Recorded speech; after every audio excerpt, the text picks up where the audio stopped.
Olá, como estão vocês? Eu espero que bem, né?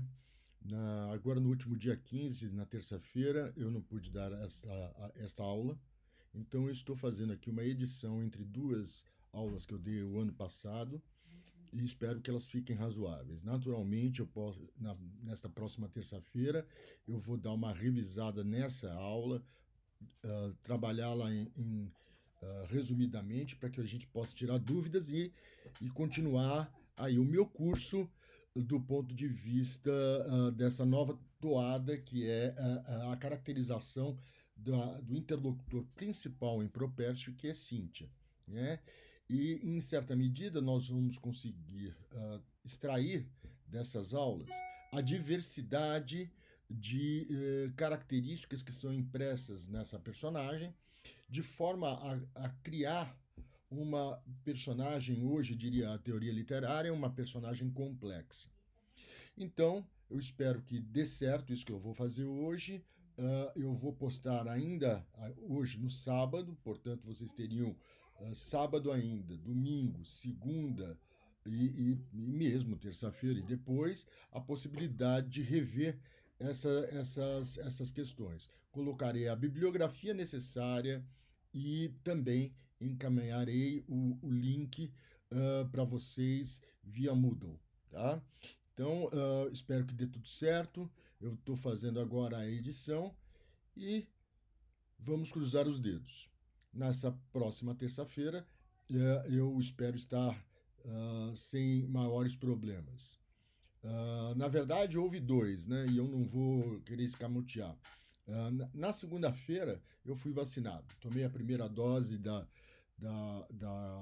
vacina e me deu um mal-estarzinho, tanto na segunda-feira como mesmo na terça-feira de manhã eu ainda não estava muito bem, estava com dor de cabeça, um pouquinho de febre, mas nada que um paracetamol não resolvesse, né? E o azar, né, disso tudo, tem a sorte de tomar a vacina, mas o azar de tudo isso que era o dia do meu aniversário também, né? Então, quer dizer, também não tive aquele melhor aniversário que poderia ter, mas passei vacinado, pelo menos com um braço já vacinado.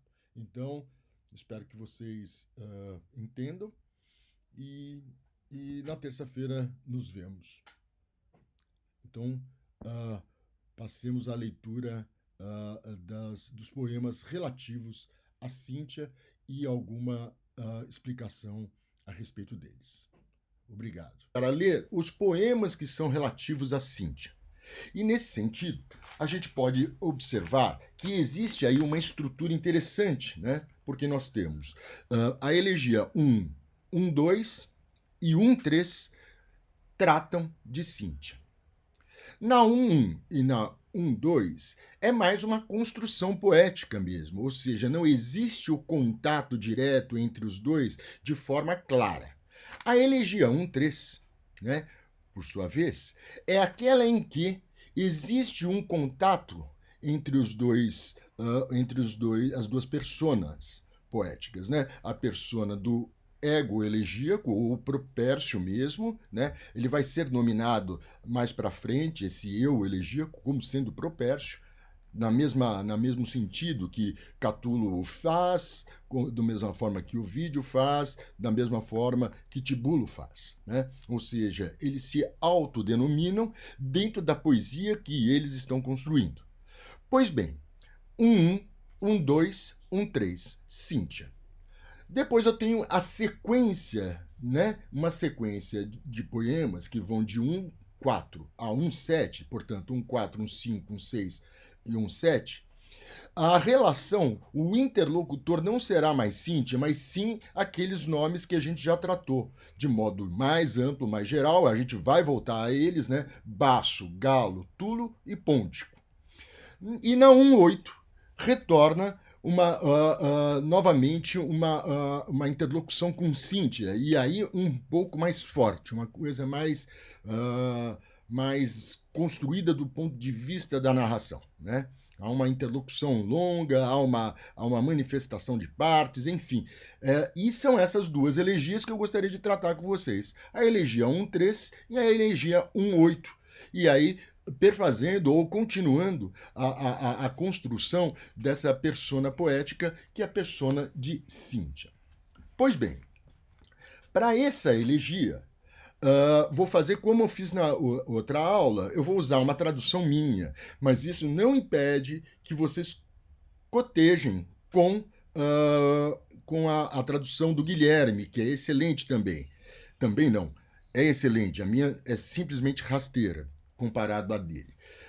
E essa elegia, eu não me lembro se eu cheguei a publicar em algum lugar, então eu peguei o meu manuscrito mesmo e vou ler com vocês aí. Tá? Então, se você tiver à mão aí o livro do Gontijo, ou se você tiver outra tradução do Propércio, né? Existe também para as 10 primeiras elegias uma tradução do João Ângelo que saiu numa revista do Rio Grande da Federal do Rio Grande do Sul. Acho que é a Tradúcio, né? Acho que é a Tradúcio, enfim, não tenho certeza. Ou é a Órgano, né? São as duas revistas que são possíveis. Se você colocar Tradúcio ou Órgano, é possível que você coloque João Ângelo, você encontre esses 10 poemas traduzidos do Propércio, elaborado pelo João Ângelo. Né? Então, esse poema é assim. Eu vou fazer a leitura fracionada, que eu acho que depois, se a gente tiver tempo, a gente pode ler no roldão. Né? Como Ariadne prostou-se, exaurida na praia deserta, quando a nau de Teseu partiu, como Andrômeda, filha de Cefeu, deitou-se, enfim, para sono, devido, já livre da dura penha, e não menos cansada de tanto dançar do que uma bacante, caída no herboso Epidano.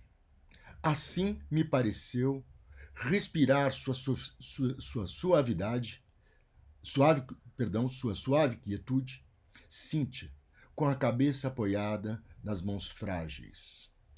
Então, é uma abertura de cena, vocês vão notar que nós temos aí 3 símiles, né? Ou seja, como Ariadne, como Andrômeda e como uma bacante. Isto é, você tem aí 3 comparações, né? São 3 símiles, para indicar uma pessoa em repouso. Né? A imagem que mais acho importante, mais forte me parece, é justamente a imagem de Ariadne, né? Aquela figura que é filha de Minos, não é? Filha de Minos, lá em Creta, e que quando Teseu foi combater o Minotauro, ela apaixonou-se por ele e o auxiliou com aquela ideia, a famosa ideia do novelo de lã, né? E ao sair, depois de Teseu ter matado o Minotauro, ela foge com ele rumo a Atenas. Entretanto, no meio do caminho, em Naxos, eles descem, ela pega no sono na praia e ele vai embora e a abandona. Então, assim, a imagem da mulher que dorme e é abandonada pelo amante, ela é central, né?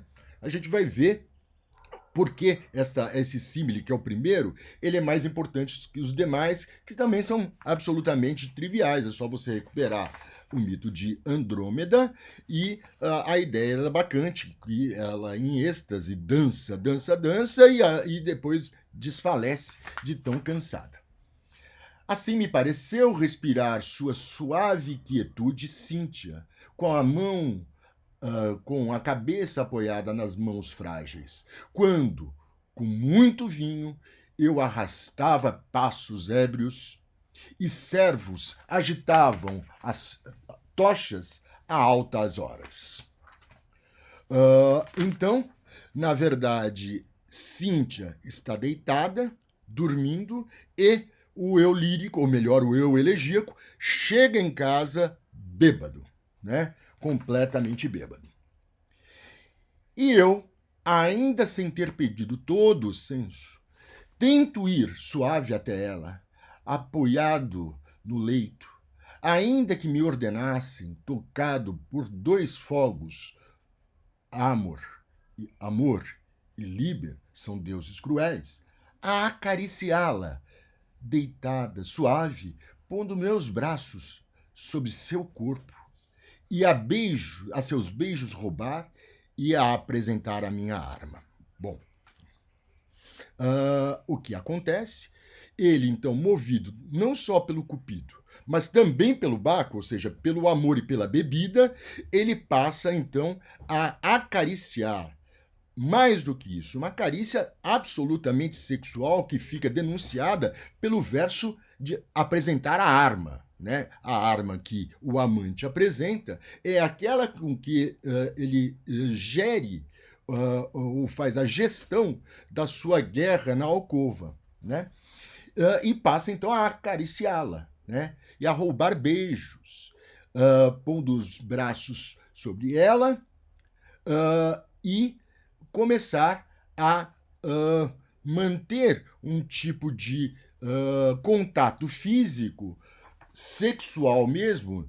Não acredito que seja o ato sexual completo, não é isso, mas se excitar, né, esfregando-se nela. Né?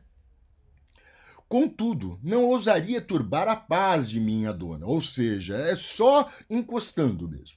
Não ousaria turbar a paz de minha dona, temeroso das brigas de sua esperta maldade. Antes, eu, imóvel, a observava com olhos fixos, como Argo, os chifres ignotos de Io. Aí é o famoso mito de Io, né, que é um caso de Júpiter, né? E esse caso de Júpiter, Juno descobre e a transforma numa novilha, né? Manda para tomar conta da novilha uma besta, né, que é Argo. E esse Argo, ou Argus, é uma fera de 100 olhos, né? Ou seja, capaz de observar tudo. Né? E que, nesse caso, serve como uma comparação, novamente uma comparação mítica, entre o amante que zela pelo sono da amada e, ao mesmo tempo, tem de observar tudo, aproveitar de todas as formas aquela visão magistral que ele está tendo da sua amada. Perfeito. Ora soltava a grinalda de minha fronte, ora a colocava em tua cabeça, Cíntia. Então agora é a primeira vez que ele coloca Cíntia como sendo o interlocutor do seu poema. Ora me divertia compondo teus cabelos soltos, ora dava furtivos pomos às tuas mãos cavas. Opa, mais uma relação com o poema 65 de Catulo. Ou seja, mais uma vez, a maçã como símbolo do intercurso amoroso. Pois bem, continua Propércio. Ou concedia todos os dons ao teu sono ingrato, dons que a miúde deslizavam de teus seios, ou seja, ele colocava a maçã, que na verdade é só uma referência metafórica àquela arma que ele tinha apresentado lá. Ora, ele dava os pomos a ela que escorregavam entre os seios, né? Quanta vez suspiraste com raro moto e gelei, crédulo, com vão augúrio de que os sonhos te dessem incomuns medos, ou alguém te obrigasse a ceder contra a vontade, ou seja, no meio do sono a pessoa suspira, você toma um susto e ela imaginando que ela pudesse estar tendo algum sonho de alguém a tomando contra a sua vontade. Até que a lua, percorrendo as janelas abertas, lua rápida, que havia de deter tua luz, abriu teus olhinhos com suaves raios E ela me disse, na suave cama recostada, sobre os braços, enfim, uma ofensa de outra te trazendo à minha cama. Ela te enxotou das portas fechadas? Então, Cíntia acorda, né? E ela já questiona o amante, perguntando de que lugar você foi expulso? De que porta fechada você foi expulso? Quando se fala na porta fechada, a gente tem que lembrar que isso é uma tópica elegíaca. Falar de porta fechada é a recusa da amante ao amor, né? Ou seja, a amante, quando abre suas portas, ela está pronta a receber o amor. Quando ela fecha suas portas, ela expulsa, é o amor excluso, é aquele que está sendo expulso da porta da amada. Pois bem, Cíntia, portanto, entende que Propércio não lhe é fiel, né? Não lhe é fiel. E continua. Onde gastaste tantas horas da minha noite? Ai de mim, tu exaurido ao apagar das estrelas, né? Ou seja, você vem agora conversar comigo? Queira perverso, suporte as mesmas noites, tais quais tu me ajudas infeliz a tê-las. Pois ora eu enganava o sono, tecendo a linha púrpura, ora cansava-me com as canções de Orfeu. Ou seja, você tem aí, então, a referência a essa a duas coisas importantes, né? Tecer a púrpura, uma referência naturalmente a Penélope, cuja característica é a fidelidade, e a referência à canção de Orfeu, que é uma canção, digamos assim, arquetípica, né? Vamos lá. Por vezes, reclamava baixinho só a mim mesma. Tuas longas e amiudadas moras com outro amor. Até que, caída, o sono me persuadiu com asas de encanto. Este foi o último cuidado de meus prantos. Ou seja, na verdade, o que dentro da narrativa se estabelece, a primeira coisa interessante que a gente deve guardar, inclusive para compor o quadro de Cíntia e relacioná-la esse poema com a 1/8 que vamos ler em seguida, é justamente entender que Cíntia está sendo traída e ela está, pelo menos há a indicação de que ela esteja sofrendo de amor e não ele, que está bêbado e teria passado a noite com outra mulher. Bom, passemos à elegia 1/8. Enlouqueceste? Não te prendem meus carinhos? Te importo menos que a ilíria gélida? E quem é esse que parece valer tanto, que um vento qualquer, sem mim, tu segues? Ou seja, a Cíntia dá o troco. Ou seja, o jogo amoroso e o jogo elegíaco começa a se organizar. Da mesma forma que Propércio, na 1:3, abandona Cíntia como se fosse Ariadne, agora Cíntia dá o troco e vai viajar para Ilíria, um lugar super gelado, né? Com outro. Ou seja, não importa que vá para um lugar inóspito, o importante é se afastar e dar o troco no ego elegíaco. Tu podes escutar o mar insano e múrmure. Podes deitar sem medo em dura barca?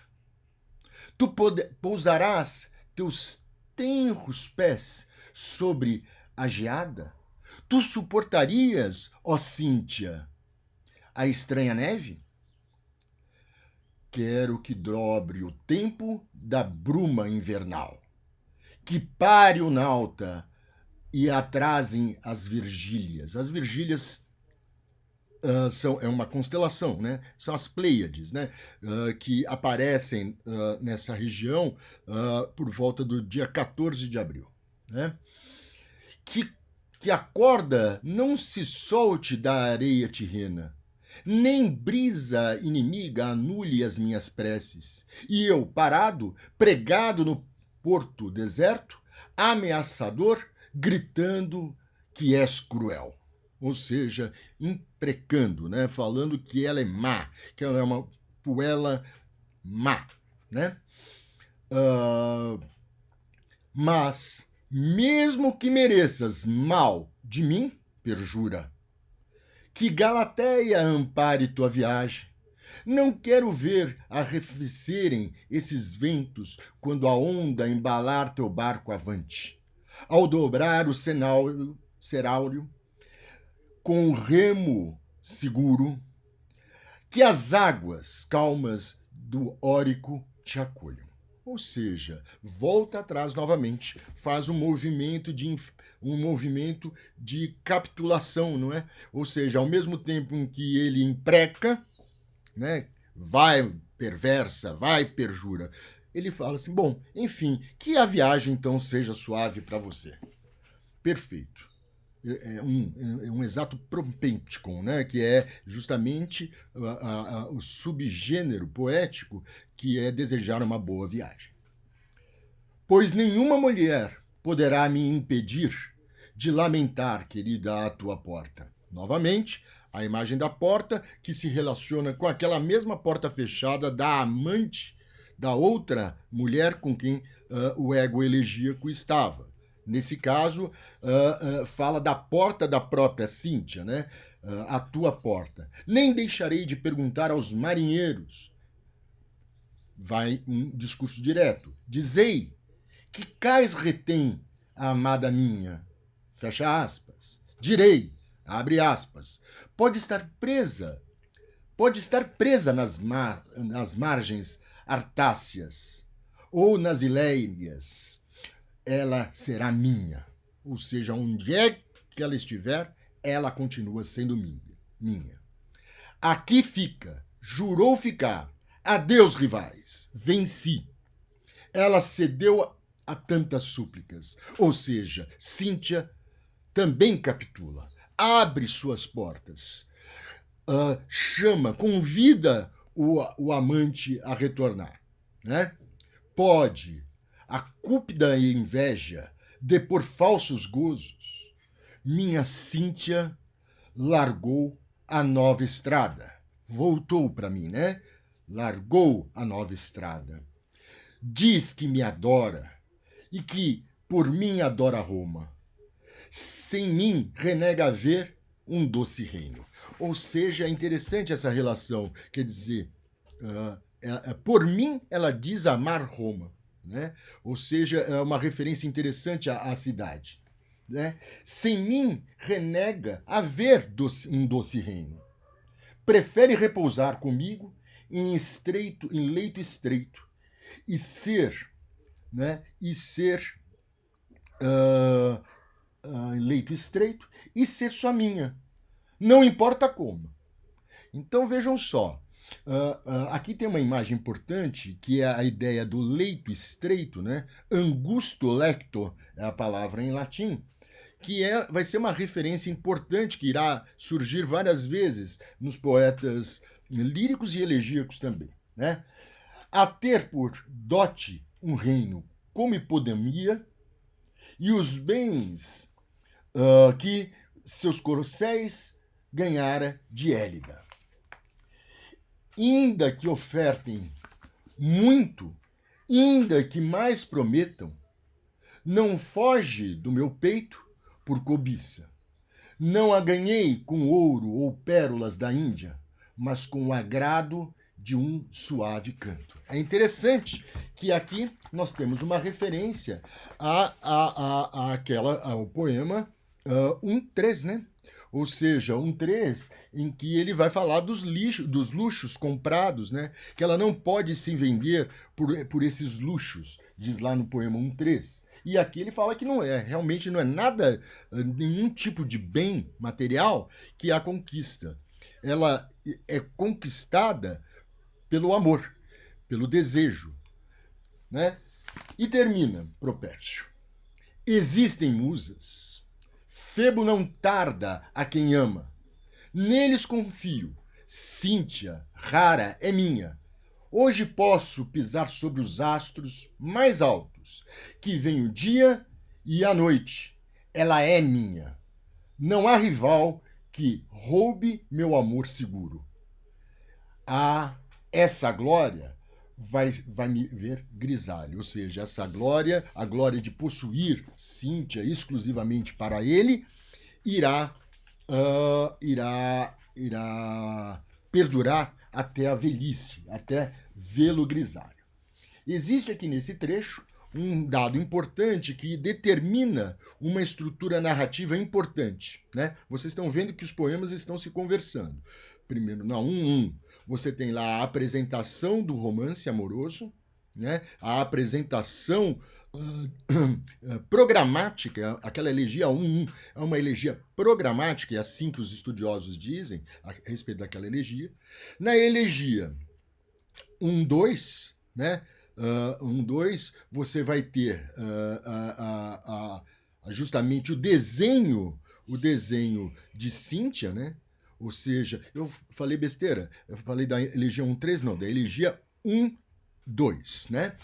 Vai ter o desenho da elegia e a partir ali de 1:4, 1:5, 1:6 e 1:7, você vai ter ali os rivais poéticos e amorosos, como eu disse na aula retrasada. Ou seja, e esses rivais amorosos, eles reaparecem agora em 1:8, que é o poema, né, subsequente a esses 4 poemas, 1:4, 1:5, 1:6 e 1:8, 1:4 abaixo, 1:5 a galo, 1:6 a tulo e 1:7 a pôntico, ou seja, são os 4 rivais possíveis, não é? Então ele diz, para encerrar, né? Ele diz então, não há rival que roube meu amor seguro. Ou seja, quais rivais? Baço, galo, pôntico e tulo, que a gente vai ver que é um caso diferente, mas pensemos dessa forma. Pois bem, então a constituição de um nexo causal entre as elegias determinam, com a presença de um tempo, com a presença desse nexo de causa e efeito, com a presença de personagens que estão, de certa maneira, agindo dentro dessa estrutura, a gente pode ver que o livro 1 ele começa a se constituir com uma narrativa amorosa, uma narrativa em que os poemas se costuram, que se relacionam, ora diretamente, ora depois de algum tempo, ou seja, você vai ter a remissão a determinados poemas que surgem mais para frente e que foram colocados de forma separada, mas o leitor ele constrói essa malha narrativa e começa a compreender que essa é uma história de amor que se desenha. Até a próxima. Foi bom falar com vocês. Ela continuará a tratar de Cíntia. A partir da próxima, eu vou mudar um pouco o tema para vocês não ficarem cansados. Não que eu não vá voltar para Cíntia, mas eu vou trabalhar a questão de outros interlocutores que eu acho que para a gente ficar variando e trabalhando de uma forma mais dinâmica.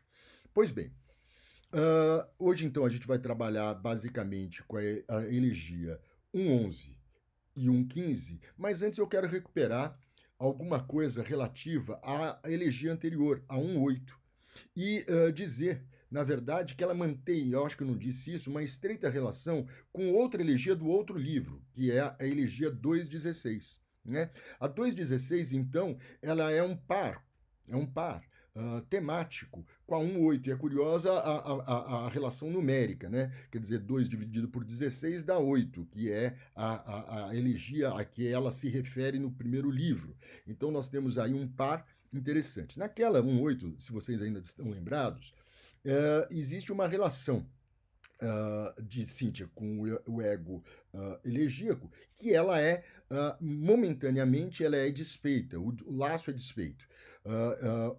Cíntia vai para uma viagem longa para Ilíria, é conveniente vocês sempre procurar esses referentes topográficos, né, que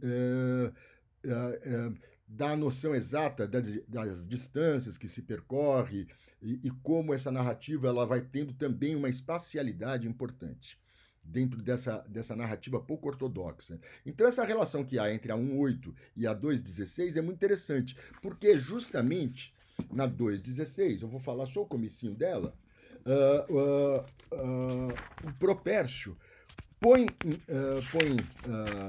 em tela, põe em jogo o amante que ela foi visitar lá na Ilíria, né? Então diz ali o Propércio na 2.16. Há pouco veio o tal pretor da Ilíria, Cíntia. O pretor chegou. É tua presa e grande aflição minha. Ou seja, é tua presa, ou seja, você foi lá e conquistou o pretor, e o pretor veio correndo atrás de você aqui. E isso me traz toda a aflição do mundo. Ele não podia morrer junto aos montes cenáureos? Ah, Netuno, que dons eu te daria! Hoje, sem mim, já fazem um farto festim, ou seja, já estão naquela orgia, né? Naquela loucura toda, fazendo festa. Hoje, sem mim, a porta se abre à noite. Ou seja, aquela mesma tópica, né? A tópica do Paraclausíteron, né? Que é o fato da porta estar aberta para um amante e fechado para outro, né? Quer dizer, então, mostrando de certa forma essa vulgaridade, essa luxúria em que Cíntia vive, né? Se tens malícia, toma a messe que te deram, tosa o carneiro tolo, toda a lã. Depois, quando estiver bem pobre e sem presentes, manda ele navegar em outra Ilíria. Ou seja, interessante essa relação em outra Ilíria, né? Vai para longe. Cíntia não segue faces, nem cargos, nem honra, mas sempre pesa o bolso dos amantes. Ou seja, ela não segue, ela não está preocupada se o cara tem uma posição social importante, mas acaba pesando no bolso do amante.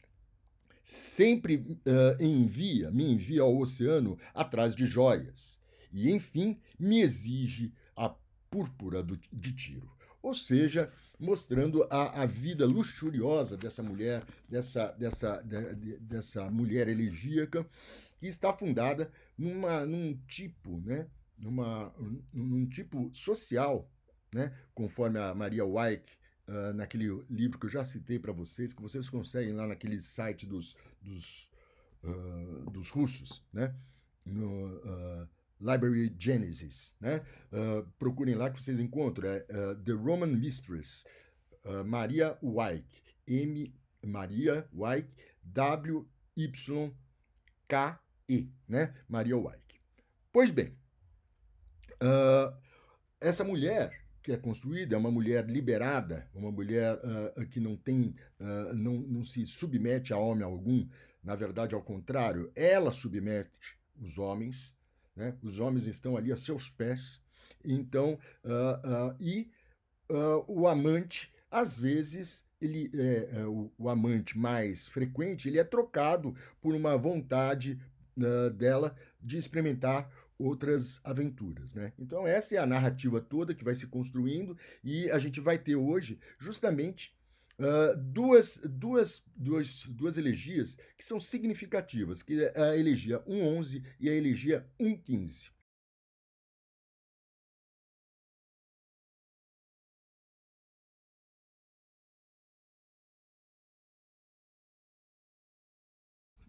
A elegia 1.11, ela se passa numa cidade de veraneio, na verdade, que é a cidade de Baias, que fica no Golfo de Nápoles, né?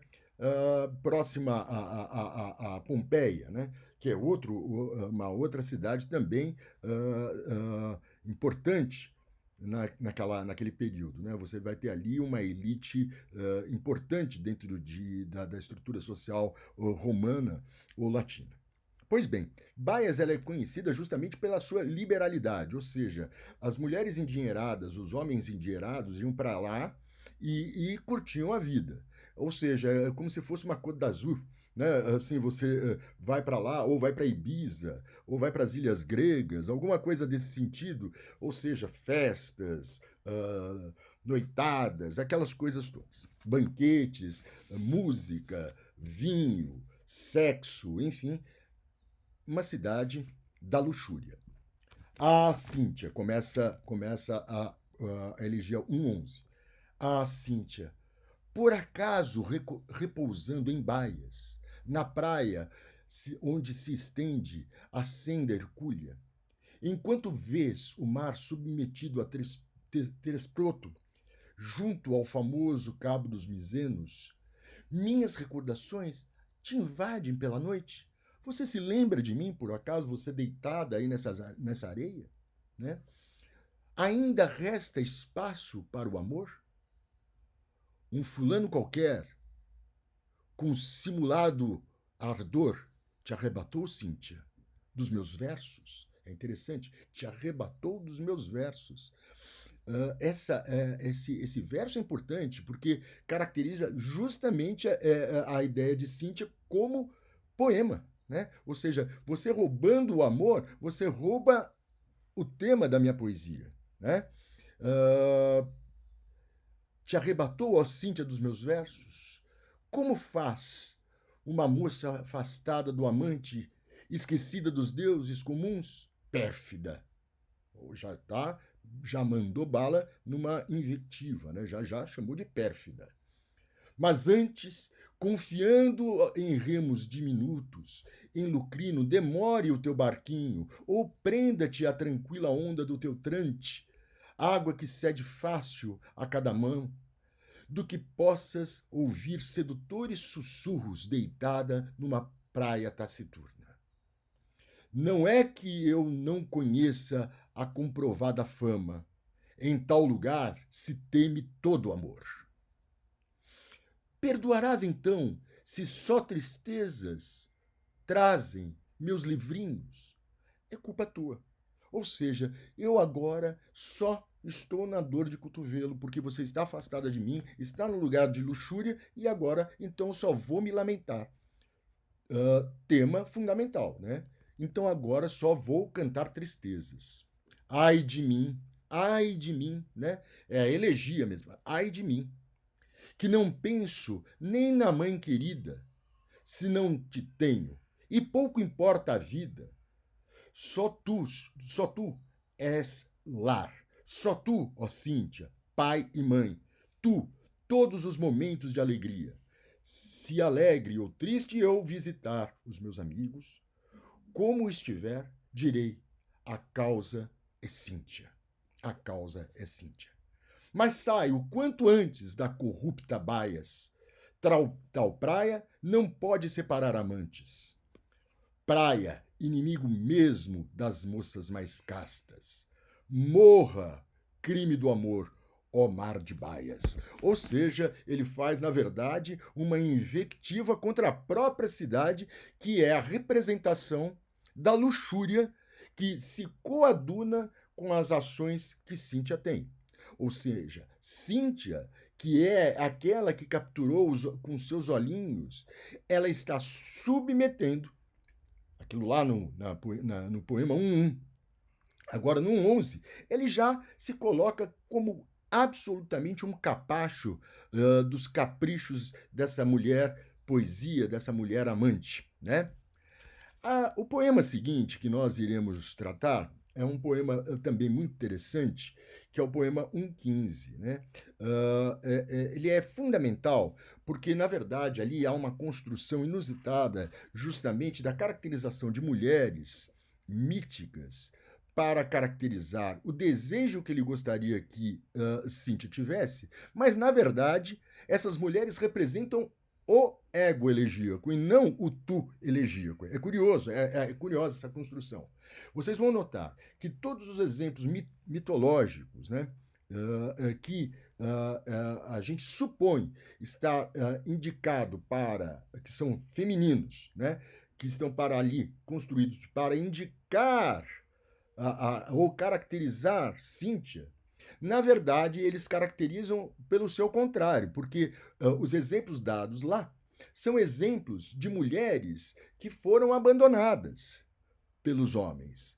Mas quem está sendo abandonado não é a mulher, nesse caso, é o homem. Então, os exemplos femininos míticos apresentados no poema 1.15, ele marca uma transferência de características femininas para ele, ego masculino, que está sendo trocado sistematicamente por qualquer amante que passe na janela de Cíntia. Ou seja, Cíntia não está sendo abandonada, na verdade, Cíntia está cada vez mais requisitada. Cada vez mais a poesia proposta por Propércio, ela está sendo lida, está sendo manuseada por Roma, né? E os exemplos de virtude, os exemplos de castidade, e lembrem-se bem que o amor ensinou a odiar castas meninas, ou seja, ele está definido desde o início a amar uma mulher que não é casta. Tá certo? Então, o que marca uma absoluta coerência na construção da personagem Cíntia desde o primeiro poema. Ela está fadada a não ser casta, né? Ele ama uma mulher que não é casta, ele não quer as virgens, ele quer Cíntia. Ele não quer as moças que têm apenas um amor, como, por exemplo, Penélope, né? Não, ele quer aquela que tem muitos amores, né? As referências a digamos, a esse apetite de Cíntia é justamente demarcado depois, mais para frente, no poema, se não me engano, 2.7, se não me engano, em que aparece Cíntia comparada a prostitutas, né? Então, na verdade, a gente tem de entender que essa construção ela vai sendo montada pouco a pouco, e nesse poema 1.15, que vamos ler ainda na tradução do Guilherme, será um poema muito importante. Vejamos. Sempre temi o mal de tuas safadezas, sempre temi o mal das suas leviandades. A palavra é leuitatis, das suas... Deixa eu ver. Das suas brincadeirinhas, das suas safadezas. Acho que tá bom mesmo, é safadezas. Mas não previ essa perfídia, Cíntia. Não previ essa perfídia. Como não? Como não? Ele estava, desde o início, disposto a amar, a odiar as meninas castas. Portanto, não tem essa. Ele está envolvido completamente dentro desse imbróglio, né?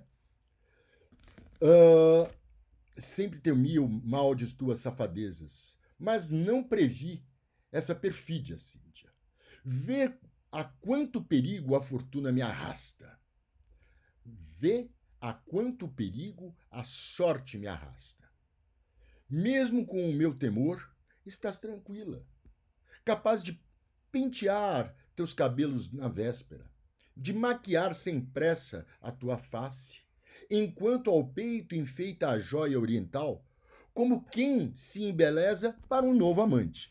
Esse poema novamente faz uma referência aos acessórios do amor, ou seja, aquilo que apareceu no poema, vocês estão lembrados, no poema 1.2, quando ele falava assim: De que vale, querida, o enfeite nos cabelos e essa veste de cós com finas dobras, e inundar teus cabelos com a mirra do Orontes, vender-te por algum presente exótico, perder nas compras o teu charme natural, vetando o brilho próprio do teu próprio corpo? Ou seja, ele lá em 1:2, ele reafirma, então, que a poesia elegíaca e que a mulher elegíaca, ela é uma mulher e um poema de adereços, de coisas que não são naturais, de coisas que são poeticamente construídas.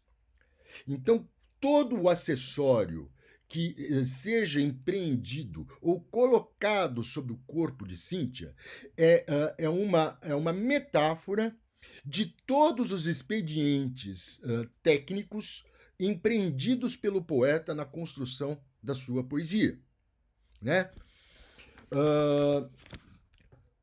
Mas não chorava assim as águas solitárias, Calipso, quando o Ítaco partiu. Veja, Calipso ficou com Ulisses um bom tempo. E em um determinado momento, Ulisses tinha de seguir o seu caminho. É o Ítaco, né? Aquele que é de Ítaca é o Ítaco. E, portanto, Calipso sofreu a partida de Ulisses. Mas convém lembrar, ela sofre, mas ela lembra sempre os ótimos momentos que eles tiveram juntos. Então, o sofrimento dela é recordando coisas boas. Então, guarda essa primeira ideia. Ótimo. Durante dias, tão descabelada e triste, sentou-se a reclamar ao mar injusto. Então, por não poder mais vê-lo, ela penava, porém lembrava as longas alegrias. Portanto, Calipso, ela sofre, mas ela se lembra das alegrias que teve com o amante, com Ulisses. Ótimo.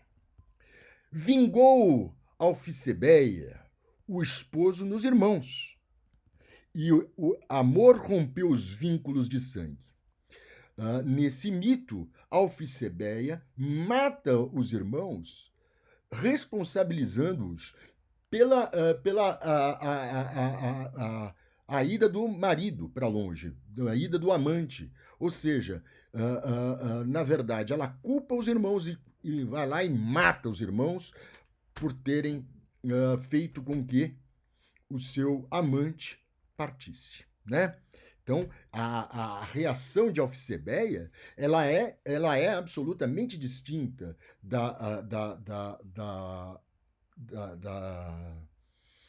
de Calipso, né? Próximo exemplo.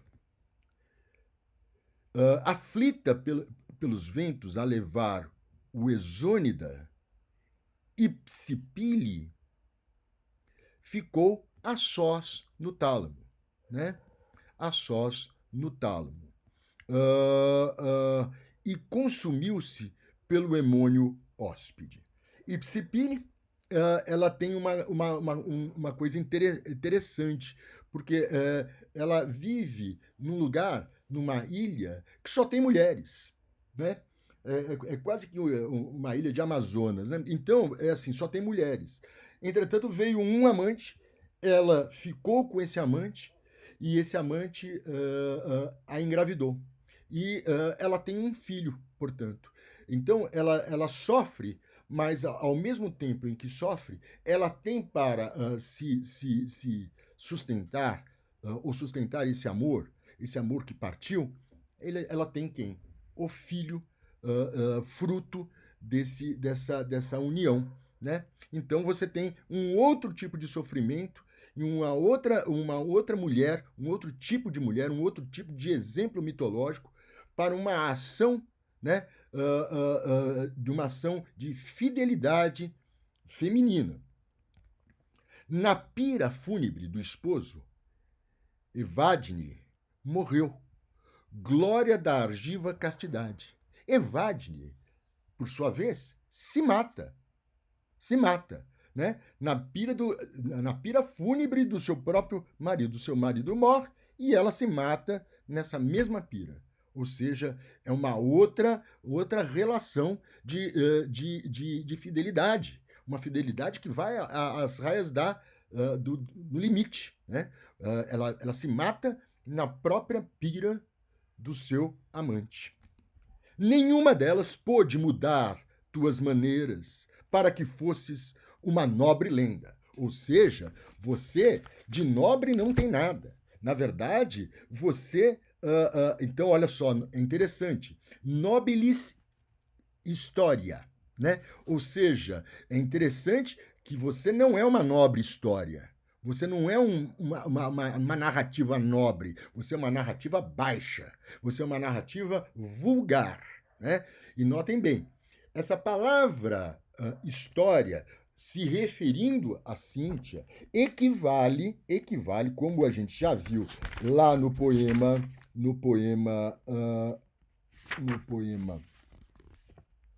1-2 novamente, né? No poema 1-2, equivale à palavra vita, vida. Ou seja, a gente viu naquele poema que a vida tem o sentido de uma narrativa. Inclusive, vida é um gênero, um subgênero historiográfico. São as vidas que escreveu Plutarco, as vidas que escreveu Suetônio. Ou seja, é um gênero, um subgênero historiográfico. Portanto, que significa o quê?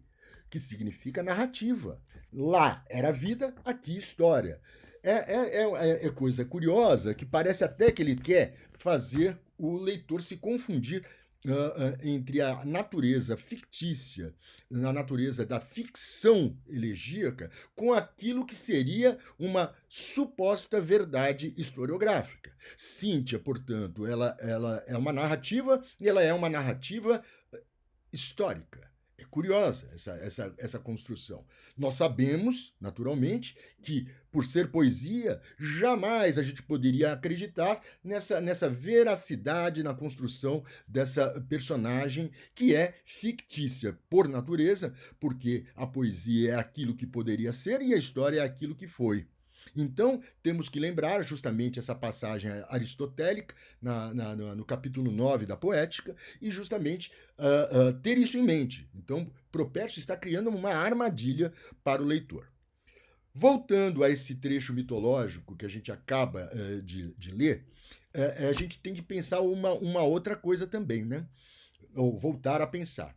Então, Cíntia não é como Calipso, não é como Alficebeia, não é como Hipsipile e não é como Evadne. Ou seja, ela é a antítese de cada uma delas. Ela é o seu oposto. Na verdade, então, aquilo que serve do ponto de vista retórico, que é o exemplo mítico, que geralmente ele é um exemplo mítico, ele serve à amplificação, à hiperbolização, né, da imagem que se compara, né?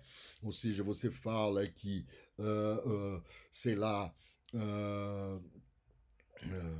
Augusto é Netuno.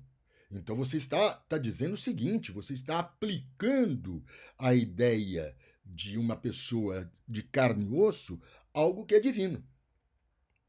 Então você amplifica para elevar, a amplificação. No caso dos exemplos míticos, são todas mulheres que sofreram o abandono e que, portanto, se Cíntia fosse comparada a elas, ela seria elevada. Mas o que acontece é justamente o inverso. Ela é rebaixada, porque ela não é como elas, que são elevadas. Quem é elevado? O poeta. O ego elegíaco. Este sim é elevado, porque ele está na mesma condição que essas heroínas. Então, o Propércio cria uma urdidura muito interessante com esse uso mítico de mulheres que, ao contrário do que a gente poderia imaginar, que seriam referentes a Cíntia, são referentes ao ego Propertius. Deixa, pois, de insistir perjúrios nas palavras, Cíntia, e de invocar deuses desatentos. Atrevida, atrevida. Audax, ele usa, audaciosa, atrevida. Por minha causa sofrerás. Agora começou a imprecação. Vai falar, agora você vai se ferrar na minha mão. Se acaso um mal qualquer me acontecer, pois muitos rios ainda vão correr do mar, e o ano há de inverter as estações, antes que saia do meu peito o teu carinho. Ou seja, eu vou sofrer pra caramba, mas eu vou devolver. Se tudo o que quiseres, menos fria. Ou seja, pode fazer o que você quiser, só me permita entrar na sua porta. Só não me deixe do lado de fora da sua porta. Me permita participar da sua vida, da sua história, da sua narrativa, da narrativa amorosa. Não pareciam ser tão vis os olhinhos, os mesmos olhinhos que apareceram na 1.1, no segundo verso. Aqueles Oqueles, que apareceu lá na elegia 1.1. Cíntia, a primeira a me capturar com seus olhinhos. Oqueles, no verso 1, e vai aparecer novamente aqui o ideantur Oquele, né? Ou seja, mais uma vez, os olhinhos aqui não pareciam ser tão vis os teus olhinhos.